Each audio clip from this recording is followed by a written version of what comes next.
Yang Ketua, pada ketika ini terdapat seramai 71,041 doktor perubatan yang bekerja di sektor awam dan swasta negara kita, menjadikan nisbah doktor kepada penduduk adalah bersamaan dengan 1:454. Nisbah ini adalah lebih baik daripada nisbah 1:500. Daripada jumlah ini, seramai 51,912 doktor perubatan, iaitu bersamaan dengan 73% bekerja di Kementerian Kesihatan Malaysia. Sehingga 30 Jun 2020, terdapat 11,059 doktor pergigian yang bekerja di sektor awam dan swasta, menjadikan nisbah doktor pergigian pada penduduk adalah bersamaan dengan 1:2,963. Daripada jumlah ini, seramai 6,530 doktor pergigian adalah berdaftar dan berkhidmat di KKM. Bagi farmasi pula, terdapat seramai 19,341 ahli farmasi yang bekerja di sektor awam dan swasta negara kita. Ini menjadikan nisbah ahli farmasi kepada penduduk bersamaan dengan 1 hingga 1,694. Daripada jumlah ini, seramai 11,616 ahli farmasi adalah berdaftar dan berkhidmat di KKM. Tuan Yang Bertua, Pertubuhan Kesihatan Sedunia (WHO) dengan izin atau mana-mana pertubuhan antarabangsa tidak pernah menetapkan sasaran nisbah anggota perubatan kepada penduduk bagi mana-mana negara.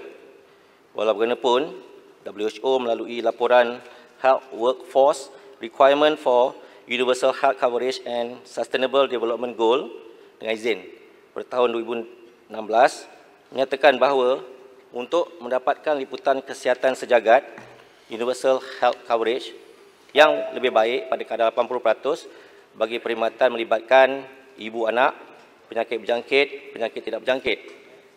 Nisbah yang disarankan sekurang-kurangnya satu anggota kesihatan. Anggota kesihatan ialah terlibat daripada doktor dan jururawat terlatih bagi setiap 225 ataupun 225 penduduk diperlukan. Malaysia pada tahun ini telah mencapai satu anggota kesihatan. Saya ulang balik, iaitu anggota kesihatan terlebih doktor dan jururawat terlatih bagi setiap 186 penduduk. Melebihi sasaran yang telah disyorkan oleh WHO untuk mendapatkan liputan kesihatan sejagat ataupun Universal Health Coverage yang baik.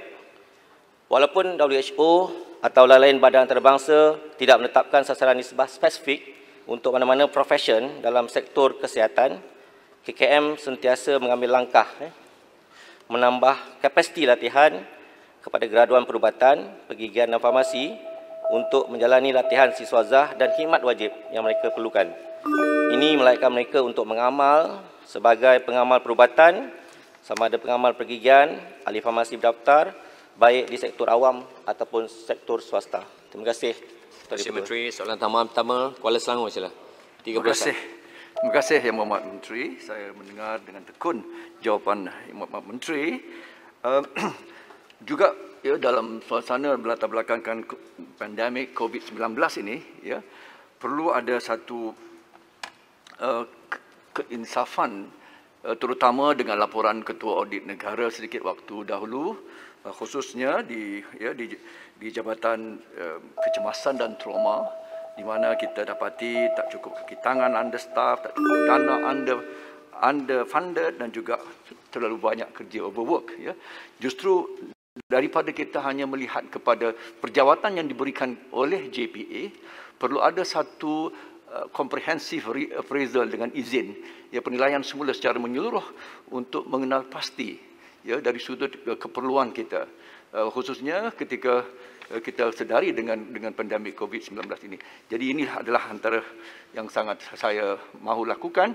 Ini juga termasuk sebab KKM adalah custodian kesihatan bukan saja kepada pihak awam dan juga sebenarnya merangkumi swasta. Jadi khususnya ya, kita akan dapat mengenal pasti the demand side, bukan saja the supply side daripada JPA dengan izin, tapi keperluan sebenar-benarnya untuk kita pertingkatkan sistem penghantaran kesihatan di negara ini. Terima kasih. Terima kasih Menteri. Terima